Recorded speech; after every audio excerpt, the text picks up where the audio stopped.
faculty, staff, relieved parents, family, friends, and fellow graduates of the class of 2006.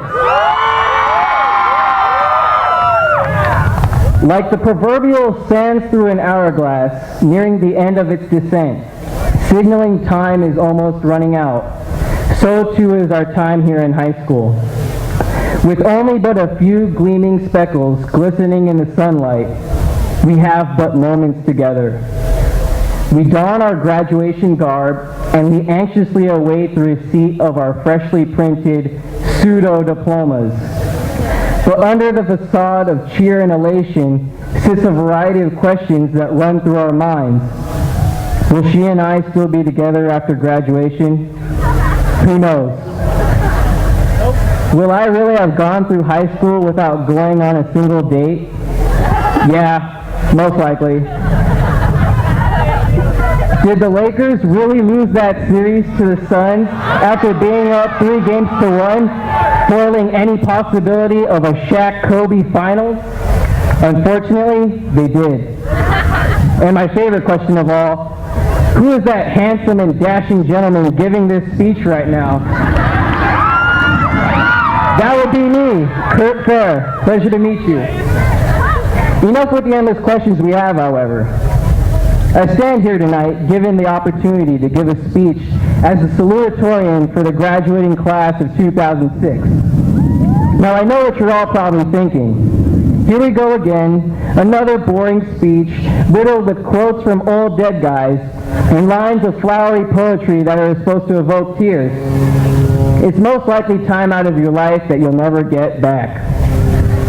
But be that as it may, I do feel it necessary to bestow upon you all some humble, albeit sage advice that can transcend the halls of high school. We currently live in the MTV era and have seen shows like The Real World.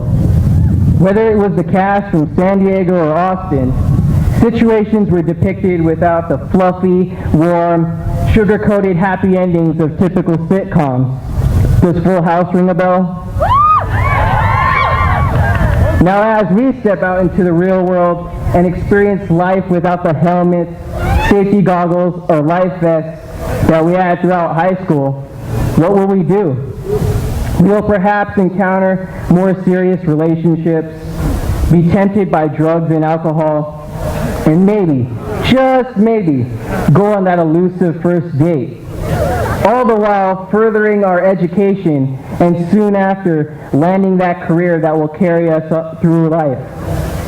In knowing these truths, the hope is to avoid the pitfalls of ignorance that may delay or disrupt the opportunities fate grants. As such, my advice is simple. To thyself be true. As you continue your arduous journey called life, remember the mantra that much of the hip-hop society has embraced. Real recognizes real.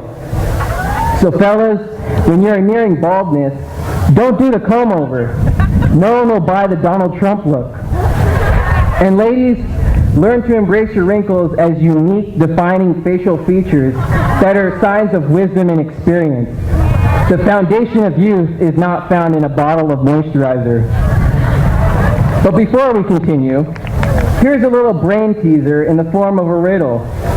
What am I if I have been done by all of you at one time or another? I can fake it just to be nice. And sometimes after doing it, you feel exhausted. What am I?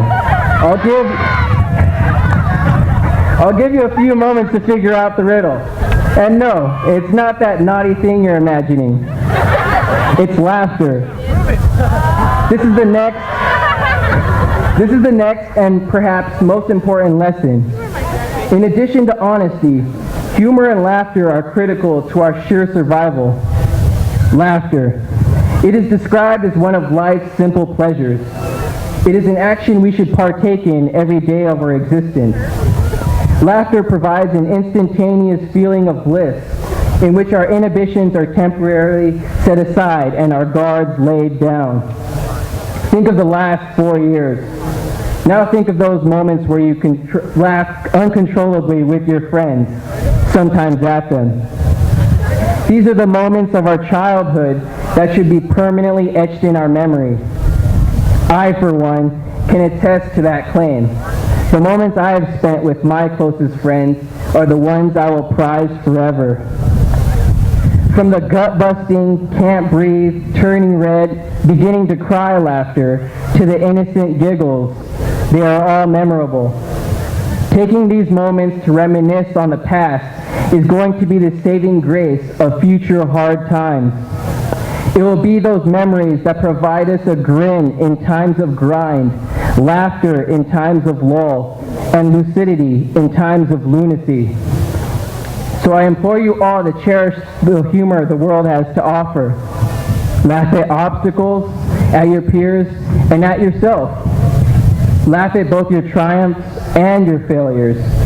Laugh at life's ironies, like the phrase jumbo shrimp, and why hot dogs come in packs of 10, but buns come in 8. Life will always be filled with unpleasant situations and circumstances, but if there was one thing I learned in my government class with Mr. Smith this year, it would be the political tactic of spin.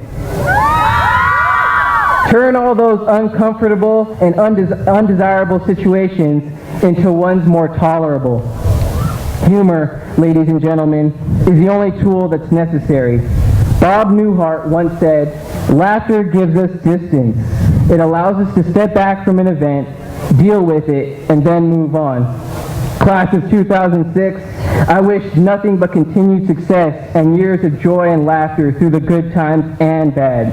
And I hope to be laughing at and with you guys again 10 years from now at our reunion.